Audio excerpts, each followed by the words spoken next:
Direction le 5e étage du bâtiment de l'Organisation météorologique mondiale. Les bureaux genevois de Météo Suisse sont en activité tous les jours de l'année. Les prévisionnistes ont les yeux rivés sur leurs cartes. Cette ligne un peu de cet équateur thermique, ça donne passablement d'air. Ces observations au sol et les données satellites et radars, elles sont en fait ingurgitées dans les modèles météo pour constituer ce qu'on appelle l'état initial. Donc l'état initial, c'est le point de départ de la prévision. Et à partir de ça, le modèle, il est capable de calculer l'évolution dans le futur. À partir de ça, ça permet de constituer en fait des séries de données qui sont très très étalées dans le temps pour certains paramètres et certaines stations.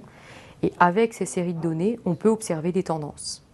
Et donc en fait, en regroupant, en intégrant, si vous voulez, les mesures sur des temps longs, on arrive à dégager des tendances et donc à observer le climat. Pas de bonnes infos sur le climat sans une météo efficace. Pour améliorer la coordination entre les services nationaux, il existe des mécanismes encadrés par l'OMM.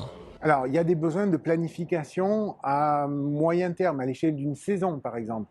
Parce qu'avoir un signal précoce d'une tendance saisonnière qui va être plus sèche, avec un déficit de pluviométrie important, ça peut amener à des conséquences en termes de sécurité alimentaire dans certaines régions.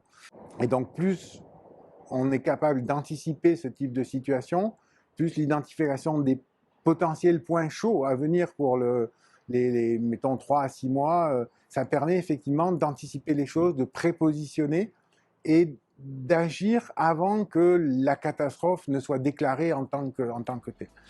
Depuis 2 ans, la Suisse contribue au développement d'un projet pilote, Weather for UN, à destination des Nations Unies.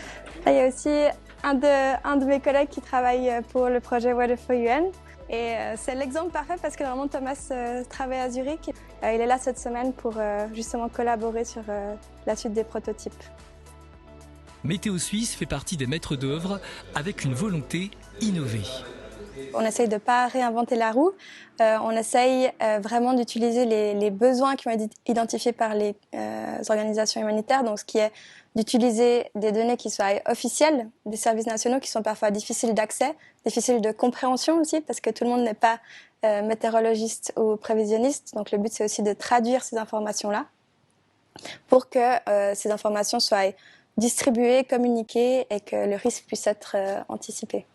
À travers le projet pilote Weather for UN, la Suisse contribue à l'établissement du mécanisme de coordination dont la mise en place sera examinée lors d'un congrès de l'OMM en 2023.